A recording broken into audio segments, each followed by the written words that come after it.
مس نشرا کبیر ملک یہی پورا نام ہے، نائب کا سبحان نے اس کی طرف دیکھتے ہوئے زیر لب کہا تھا۔ جی سر، اس نے تینوں کی طرف دیکھتے ہوئے وہ کہا تھا۔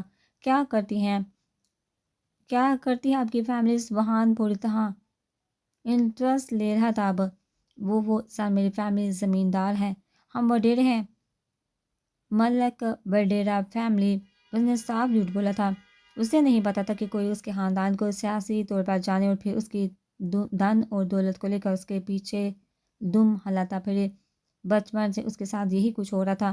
پہلے لوگ اسے بات کرنا بھی پسند نہیں کرتے تھے، اور جب پتہ چلتا تھا کہ ایک اسٹرانگ سیاسی فیملی سے اس کا تعلق ہے تو ہر کوئی اس کی چاپلوسی کا تجسس سے اس سے سخت نفرت تھی۔ اپنی الگ پہچان بنانے کے لیے تو وہ ایک جرنلسٹ بنی تھی کہ لوگ اسے اس کی پہچان سے جانے، یہ وجہ تھی کہ جب ڈالٹن بھی اسے امیر ریاست کی شہزادی کہتا تو اسے غصہ آتا تھا۔ اور شاید زمیندار سبحان نے اس کی فائل کھولتے ہوئے کہا تھا، اس سے پہلے کہ وہ اس کی فائل اسٹڈی کرتا، انٹر کام ہونے والے بیل نے تینوں کو اپنی طرف متوجہ کیا تھا۔ یس، ان میں سے ایک نے کال ریسیو کی تھی۔ آپ کو نیوز ڈائریکٹر ڈے کے انٹرویو کے لیے جانا ہوگا، ارجنٹلی اس کے کولیگ نے اسے اطلاع دی تھی۔ اوکے، وہ فائل چھوڑ کر اٹھا تھا جانے کے لیے۔ وش یو بیسٹ آف لک مس نشرا سبحان اس کی طرف دیکھتے ہوئے مسکرا کر کہتے ہوئے باہر چلا گیا تھا، اور نشرا نے سکون کا سانس لیا تھا۔ وہ پتہ نہیں اس کے سامنے نروس ہو رہی تھی، اتنا کانفیڈنٹ ہونے کے باوجود بھی۔ تقریباً 15 منٹ اس کا انٹرویو چلا تھا۔ ہر طریقے سے وہ ان دونوں کو مطمئن کر کے انٹرویو ہال سے باہر نکلی تھی۔ سامنے وہ دونوں بے صبری سے ٹہلتے ہوئے اس کا انتظار کر رہے تھے۔ کیا ہوا؟ کیا کہا؟ بینس نے اس کے پاس رکتے ہوئے کہا تھا، بولو بھی کچھ اب۔ کہ ڈیلٹا نے اس کی خاموشی پر پوچھا تھا، یار میں نے اپنا بیسٹ دیا ہے، بٹ وہ کہہ رہے ہیں کل تک کال کر کے بتا دیں گے۔ اس نے رونی شکل ملاتے کہا، تو ضروری تو نہیں وہ انکار کرے۔ بینس نے لمبی سانس کھینتے ہوئے کہا، تو اگر انکار ہو گیا تو میرا تو سپنا ٹوٹ جائے گا۔ ہائے میرے خواب، ورلڈ بیسٹ جرنلسٹ بننے کی۔ انہوں نے دل پر ہاتھ رکھ کر دہائی دی تھی، او نوٹنکی بات کر دے، جیسے ہم تمہیں جانتے نہیں، نشا کبیر ملک ہو اور کسی میدان میں پیچھے رہ جائے، ناممکن۔ ڈالٹن نے اس کے سر پر چپل لگاتے ہوئے کہا تھا، چلو اب ٹریٹ تو اس نے اس کے بازو سے پکڑ کر گھسیٹتے ہوئے کہا تھا۔ او ہیلو، کس بات کی ٹریٹ؟ میں کون سا ناشتہ؟ میں انٹرویو دے کر آئی ہوں۔ اس نے ہاتھ چھڑوایا تھا۔ بے دستہ بس سمجھتا ہوں یہ جو ٹریٹ سے بچنے کے لیے تو پچھلے 5 سیکنڈ سے نوٹنکی کری ہے نا، تو اگر ٹریٹ نہ دینا تو یاد رکھنا تیرا ناشتہ بنا دوں گا۔ چلو اب، شرافت ڈالٹن نے اسے گھٹتے ہوئے کہا تھا، اور ریلی اس نے ساتھ چلتے اسے گھورا تھا۔ جی ریلی، اب چلو اور کچھ کھلا دو، آدھے گھنٹے سے چل کر مجھے تو خود بھوک سے چکر آ رہے ہیں۔ بینس نے بھی اسے گھڑی سے نوازا تھا۔ چلو جی، یک نہ شدھ دو شدھ، اس نے گاڑی میں بیٹھتے ہوئے کہا تھا۔ ریسٹورنٹ میری مرضی کا ہوگا، بینس نے بھی گاڑی میں بیٹھتے ہوئے کہا تھا۔ جی نہیں، میری مرضی کا، ڈالٹن نے گاڑی سٹارٹ کرتے ہوئے کہا تھا۔ تو پھر ٹھیک ہے، پہلے اس کی مرضی کے ریسٹورنٹ سے کچھ کھا لیتے ہیں، پھر میری مرضی کے۔ بینس نے کندھے اچکاتے ہوئے کہا تھا، کیوں بھائی، خیر ہے؟ میں کیا یہاں کے وزیر اعظم لگے ہوں؟ یہاں ڈونلڈ ٹرمپ نے اپنی کرسی مجھے دان کر دیا، تم لوگوں کے باپ کا پیسہ ہے نا، زیادہ نافلی ہونے کی ضرورت نہیں، چپ چاپ گاجل وہاں آرڈر کرتے ہیں کچھ، اس نے غصے سے کرتے ہوئے کہا تھا۔ کہاں لے کر جانا ہے اتنا پیسہ تم نے نشو؟ ڈالٹن کو تو صدمہ ہی لگ گیا تھا۔ قبر میں، اب جلدی کرو، گھر چلو ورنہ ٹریٹ سے بھی جاؤ گے، اس نے ہنستے ہوئے کہا تھا۔ کنجوس چپکلی، دونوں نے ایک زبان ہو کر کہا تھا۔ شکریہ، آپ کی دوست کافی ڈھیٹ ہے، اتنی سی بے عزتی سے نہ مجھے کوئی حادثہ پڑنے والا ہے۔ اس نے بدیسی نکالتے دونوں کو اور تپایا تھا۔ ہاں ٹھیک ہے، میں آ جاؤں گی ملنے، عمل نے سرگوشی نما انداز میں فون پر بات کرتے ہوئے کہا تھا۔ مگر تم نکلو گی کس بہانے گھر سے؟ سنان نے پوچھا تھا۔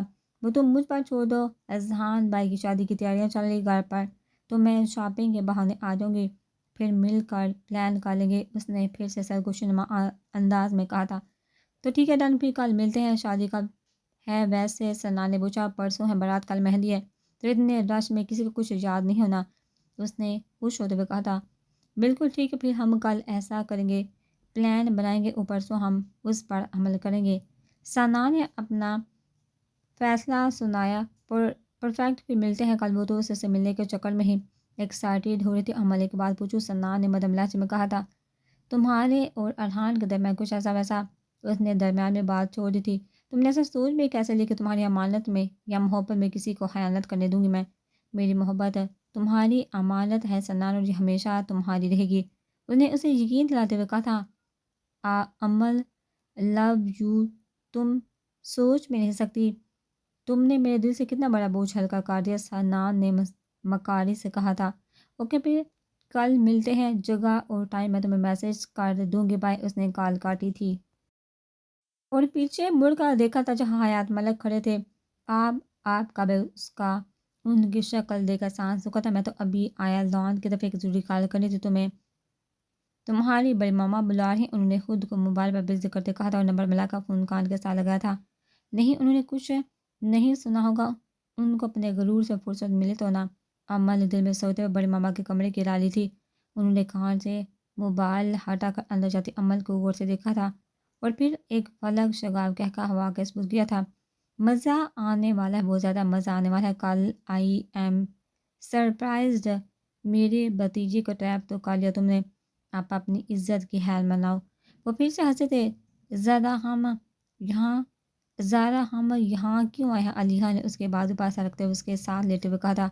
کیا مطلب کیوں آئے ہیں؟ تمہارے علاج کے سلسلے میں، زارا نے اس کے بال میں انگلیاں چلاتے ہوئے کہا تھا، مگر میرا تو جیسے پہلے علاج چل رہا تھا ویسا ہی اب بھی چل رہا ہے، یہ سب تو ہم لاہور میں بھی رہ کر کروا سکتے ہیں۔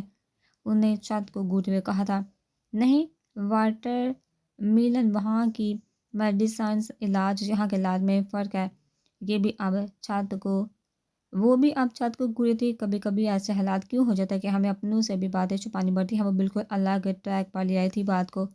ایسا تو کوئی نہیں کرتا، زارا نے اس کی بات کی نفی کی تھی۔ تمہیں پتہ ہے زیادہ بات چھپانے کے لیے 7 سال جھوٹ بھی بولتے ہیں لوگ، اس بات کو چھپانے کے لیے اس نے اس کی بات وہ خاطر میں ہی نہیں لایا تھا۔ تمہارا دماغ سیٹ ہے کیا؟ بولتی جا رہی اس نے اس کی طرف رجوع کرتے ہوئے کہا تھا، مجھے عمل بہت یاد آ رہی، اپنا گھر بہت یاد آ رہا ہے، وہاں پاپا ہر روز میرے خواب میں آتے ہیں۔ وہ ابھی چھت کو گھونتے ہوئے کہتی، کوئی بات ہے علیحہ جو تمہیں پریشان کر لے تو مجھے بتاؤ۔ وہ اب اٹھ کر بیٹھ گئی تھی۔ اسے علیحہ کی باتیں سن کر کچھ ہوا تھا۔ یہی بات اگر میں تم سے کہوں کہ کوئی بات ہے زارا جو تمہیں پریشان کر رہی ہے، اس نے لیٹے لیتے ہی کہا تھا، اور میں کہوں گی ایسی کوئی بات نہیں، تم جانتی، اس نے مسکراتے ہوئے کہا تھا، تو ٹھیک ہے، میں بھی یہی کہتی ہوں کہ ایسی کوئی بات نہیں۔ علیحہ نے رخ موڑتے ہوئے کہا تھا، میں تمہاری عمل سے بات کروا دوں۔ اس نے اس کا رخ اپنی طرف موڑتے ہوئے کہا تھا، مجھے بتاؤ تم کس سے بات کرنا چاہتی ہو، میں تمہاری اس سے بات کروا دیتی ہوں۔ اس بار اس نے زارا کی آنکھوں میں آنکھیں ڈالتے ہوئے کہا تھا، کسی سے نہیں۔ اس نے لڑکھڑاتے لہجے میں علیحہ کی طرف دیکھتے ہوئے کہا تھا، جبکہ دل نے شدت سے اذہان سے بات کرنے کی خواہش کی تھی۔ آنسو؟ علیحہ نے اس کی آنکھوں میں امڑتے آنسو کو گرنے سے پہلے اپنی انگلیوں کے پول پر چونتے اس کے سامنے کرتے کہا تھا۔ تو خوف آیا تو اس کے اس بیہیویئر سے، وہ سچ جو وہ خود سے بھی چھپانا چاہتی تھی، وہ چادر جو اذہان کی محبت نے اس پر چڑھا دی تھی جانے انجانے میں، اور اس نے اس میں خود کو چھپا لیا تھا۔ اس سے ڈر تھا کہ اس کا عکس کہیں کسی کو نظر نہ آ جائے۔ وہ اس چادر میں چھپے رہنے کے باوجود بھی کسی کو نظر نہیں آنا چاہتی تھی، اور سب سے زیادہ ڈر اس علیحہ کا تھا۔ وہ 16 سال کی بچی اس کے من کا عکس تھی، اس کا سایہ تھی، اور آبزرویشن اور دماغ اس کا بہت زیادہ تھا۔ منٹوں میں بات کی تہہ تک پہنچنا اس کے بائیں ہاتھ کا کام تھا۔ اوہ، یہ اب تم مجھے ایسی باتیں عجیب کر کے پریشان کرو گی تو مجھے ٹینشن تو ہوگی نا۔ انہوں نے اپنی ہتھیلی سے اپنے آنسو صاف کرتے کہا تھا، کسی کا دل توڑنا بہت بری بات ہے زیادہ، اور کسی کو تکلیف پہنچانے سے زیادہ برا فیل ہے یہ، کیونکہ سہم تو بڑھ جاتے ہیں مگر کسی کی دل آزاری کی جائے تو وہ پھر نہ تو دوبارہ جڑتا ہے اور نہ ہی اس قابل رہتا کہ خوش رہ سکے، اور ذرا درید دل آزاری کی معافی تو اللہ بھی نہیں دیتا۔ ایسا کچھ تم نہیں مجھے بتایا تھا۔ اس نے پھر سے اس کی آنکھوں میں آنکھیں ڈالتے ہوئے کہا تھا، تم کس کا دل دکھانے کی باتیں کر رہے ہو علیحہ؟ اسے اب یقین ہو رہا تھا کہ وہ کوئی بھی بات بنا مقصد کے نہیں کر رہی۔ وہ علیحہ درے تھی، احساسات کو سمجھنے میں ماہر، جنرل بات کر رہی۔ اس نے کندھے اچکاتے ہوئے کہا تھا، مجھے بتاؤ، کیا کسی کو تکلیف دینے سے رب معاف نہیں کرتا، یا کسی کی دل آزاری کرنے سے؟ کسی کی دل آزاری کرنے کی معافی نہیں ہے، کیونکہ اللہ اپنے حقوق معاف کر دیتا ہے، بندوں کے نہیں۔ زارا نے اس کی طرف دیکھتے ہوئے اسے کھوجتے ہوئے کہا تھا، مطلب اگر کوئی انسان نماز نہیں پڑھتا اور کسی انسان کی بہت زیادہ دل آزاری بھی کرتا ہے تو اللہ تعالیٰ کو اگر ان دونوں میں کسی ایک عمل کی اس بندے کو سزا دینی ہو تو وہ اس کو دل آزاری کی سزا دیں گے۔ آئی ایم رائٹ، علیحہ نے سمجھتے ہوئے کہا تھا، ہاں کہہ سکتے ہیں۔ اس نے بھی اس کی بات کی تردید نہیں کی تھی۔ اچھا، اور اگر کوئی آپ کو تکلیف پہنچا پھر اس تکلیف کی آپ سے معافی مانگے تو کیا کرنا چاہیے؟ اس نے اگلا سوال کیا تھا۔ معاف کر دینا چاہیے، انہیں دھیمے لہجے میں کہا تھا، حالانکہ یہ بات وہ خود بھی جانتی تھی کہ وہ کس دل سے کہہ رہی ہے یہ۔ لوگوں کے سامنے علیحہ نے اس کی طرف دیکھتے ہوئے کہا تھا، بالکل غلط زارا دوے، تم نے مجھے بتایا تھا پردہ پوشی کا کہ اللہ پردہ پوشی کرنے والوں کو پسند کرتے ہیں، تو بجائے اس کے کہ ہم تکلیف پہنچانے والے کو دنیا کے سامنے نشر کرے، ڈنڈورا پیٹے، ہمیں چاہیے کہ اس برے فعل کے پردہ پوشی کرتے ہوئے اسے معاف کر دے، تب ہی تو قیامت کے دن ہمارے عیبوں کی پردہ پوشی ہوگی۔ دل آزاری، پردہ پوشی، عفو درگزر، ان کے بارے میں سوچنا ضرور، مگر میرے نظریے سے ایک بار گڈ نائٹ۔ اس نے اس کے گال چوم کر کروٹ لے کر لیٹتے ہوئے کہا تھا۔ زارا اس کے پاس پھر کر کھڑکی کے پاس آ کر کھڑی ہو گئی تھی، آنسو آنکھوں سے مسلسل بہہ رہے تھے۔ اتنا آسان نہیں ہوتا لیہ دویت، معاف کرنا، کاش تمہارے لفظوں کی طرح ہی آسان ہوتا۔ یہ سب جس پر گزرتے ہیں نا وہی جانتا ہے اس کرب، اس تکلیف کو، باقی تو سب بڑی بڑی باتیں کرنا چاہتے ہیں۔ میری جگہ کوئی بھی ہوتا تو اب تک ذہان حیات ملک کو پھانسی کی سزا سنا چکا ہوتا۔ انہیں آنسو صاف کیے تھے انہیں جب اسے پھر سے علیحہ کی آواز سنائی دی تھی۔ یہ بھی سوچنا زارا دویت کہ جو ہوتا ہے اس میں کوئی نہ کوئی بہتری ہوتی ہے، یا تو آپ کے حق میں یا پھر جس نے آپ کو تکلیف دی ہوتی ہے اس کے حق میں۔ اس دنیا میں ہونے والا کوئی بھی عمل بیکار نہیں ہوتا۔ جلدی سو جانا۔ علیحہ نے بند آنکھوں سے لیمپ لائٹ آف کرتے ہوئے کہا تھا، بہتری تو ہوئی ہے، دیکھو کتنی بہتری ہوئی ہے۔ میں اپنے گھر سے در بدر ہو گئی ہوں، اپنی خوشیوں سے در بدر ہو گئی ہوں، اپنی بہن کو غیروں کے ثبوت کر کے آئی ہوں، اپنے شناخت چھپاتی پھرتی ہوں۔ تمہیں کس کس بات کے لیے معاف کروں میں ذہان حیات ملک، کس کس بات پر تمہاری پردہ ڈالوں؟ کیا میں تمہارے عیبوں پر پردہ ڈال سکتی ہوں جسے تم نے بے پردہ کیا تھا؟ کیا میں تم سے تمہاری دل آزاری کی معافی مانگ سکتی ہوں جو میں نے تمہیں دھوکہ دے کر پہنچائی؟ نہیں، ذہان حیات ملک، میں فرشتہ نہیں ہوں، میرے سینے میں بھی دل ہے، جذبات ہے، احساسات ہے جن کو تم نے بہت بری طرح مجروح کیا ہے۔ اب تم تڑپو گے ہمیشہ، اس نے اپنی سسکیوں کو دباتے ہوئے کہا تھا۔ ایسی بات ہے نا، میں تمہیں معاف کر کے بھی معاف نہیں کر پا رہی، میں تمہارے حق میں برا بھی چاہتی ہوں اور خیر بھی، پل بھر میں تم میرے لیے ظالم بھی اور مظلوم بھی۔ اپنی یادوں کو، اپنے احساس کو مجھ سے دور کر، خدا کا واسطہ ہے۔ وہ اپنے دونوں ہاتھ جوڑے زمین پر بیٹھی چلی گئی تھی۔ اسے روتا دیکھا علیحہ کی آنکھوں سے بھی آنسو نکلے تھے۔ وہ جانتی تھی کہ وہ کبھی بھی اس احساس کو قبول نہیں کرے گی، بلکہ ایسے ہی خود کو اذیت دیتی رہی کہ عمل اللہ کرے، عمل ٹھیک ہو، مجھے اس سے بات کرنی چاہیے۔ اس نے ایسی ہی حرکتیں کیوں کی؟ کیوں مجھے ذہان کی تصویر اور ویڈیو سینڈ کی؟ اس نے آنسو پوچھتے ہوئے دل میں کہا تھا، اور پھر اپنا موبائل لے کر روم کا دروازہ بند کر کے باہر آ گئی تھی۔ علیحہ نے اسے زیادہ دیکھ کر ٹھنڈی سانس بھری تو پھر آنکھیں بند کر لی تھی سونے کے لیے۔ ہیلو عمل، کیسی؟ اس نے فون ملا کر عمل کی آواز سنتے ہوئے کہا تھا، میں ٹھیک ہوں، چم چم کیسی ہے؟ تم لوگوں کو میری یاد نہیں آتی؟ اس نے شکوا کیا تھا، اتنا شور کیوں ہے پیچھے؟ زارا نے کہا تھا، گھر بار ذہان بھائی کی شادی ہے تو ڈولک باجے۔ اس نے اس کی طرف میں مزید اضافہ کیا تھا، یہ بات بتا کر اچھا صحیح اس کے آنکھوں سے موتی ٹوٹ کر گرے تھے۔ تم ان کے گھر چلے گئی ہو، فارم ہاؤس پر نہیں ہو کیا؟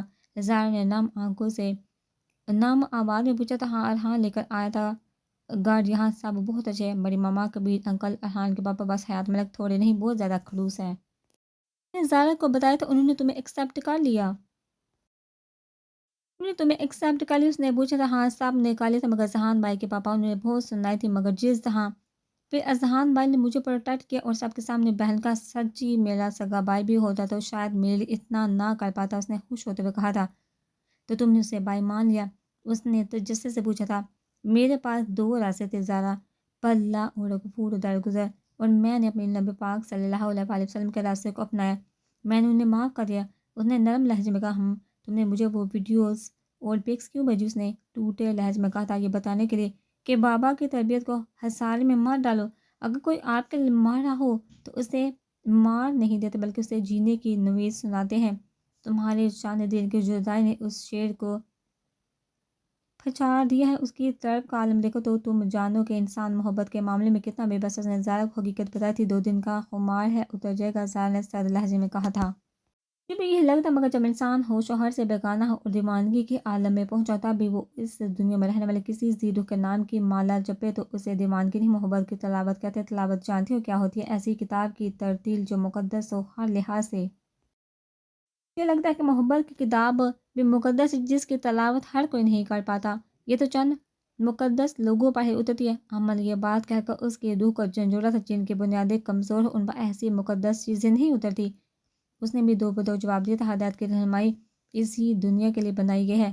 حضرت عمر فاروق اسلام لانے سے پہلے ایک بہت بڑے کافر تھے۔ ایک دن بہن کو تلاوت قرآن پاک سنا تو تیش میں آگے کہا مجھے بھی سناؤ۔ بہن نے جب سنایا تو دل پر پڑی گمراہی کی گرد جٹ گئی۔ ہدایت نصیب نبی پاک صلی اللہ علیہ وسلم کی خدمت میں حاضر ہوئے اور کلمہ طیبہ کا ورد کرتے عالم اسلام کی ایسی طاقت بنے کہ پھر صدیوں تک ان کی ہدایت ہمارے لیے مثالی نمونہ بنی۔ وہ صحابہ رسول تھے، اذہان ایک عام انسان کیا اس ہدایت کی طرح 1% پہ ہدایت نہیں اس کو مل سکتی۔ ان کے دل میں بھی محبت رب نے ڈالی، ہدایت ڈالی، تو اس کے دل میں بھی ہدایت اور محبت رب نہیں ڈال سکتے کیا؟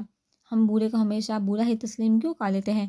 چاہے وہ کتنا بھی اچھا کیوں نہ ہو جائے، ہم کیوں اپنے فتوے دینے سے باز نہیں آتے؟ کیوں ہم اسے اس کی پچھلی زندگی گنوا گنوا کے اس کے دہانے پر لے آتے ہیں کہ وہ نہ پھر زندہ میں رہتا ہے اور نہ پھر مردوں میں مفلوج کر دیتے ہیں، اور اس کا ذہن کن ہم کسی انسان کے ہدایت کو کھلے دل سے تسلیم کیوں نہیں کرتے؟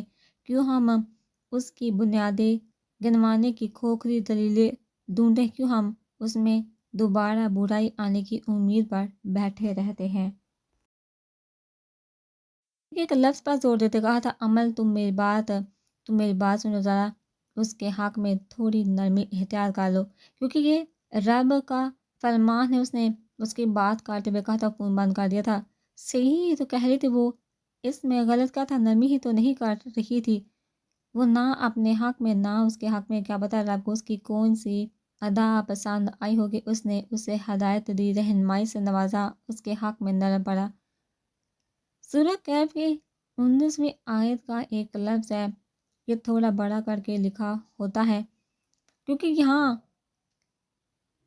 قرآن پاک کا درمیان آ جاتا ہے۔ کہتے ہیں یہ لفظ پورے قرآن کا خلاصہ ہے اور اس کا ترجمہ نرمی سے بات کرو۔ جب اللہ نے موسیٰ علیہ السلام کو فرعون کے پاس بھیجا تو بھی یہی کہا کہ تم اس سے نرمی سے بات کرنا، شاید وہ مان جائے۔ کون مان جائے؟ وہ انسان جس سے زیادہ متکبر اور گھمنڈ والا شخص دنیا میں اور کوئی نہیں آیا۔ زندگی کتنی بدل جائے اگر ہم اس بات کو مان جائے کہ نرمی سے بات کرنے کا مطلب بیوقوفی اور کمزوری نہیں بلکہ عاجزی اور اعلیٰ ظرفی ہے۔ کاش ذرا دیر بھی اس کے حق میں نرم پڑ جائے، کاش وہ بھی اس کے عیبوں کی پردہ پوشی کر، جس کی ہدایت کے ڈور کو اسے مضبوطی سے تھامنے میں مدد کرے۔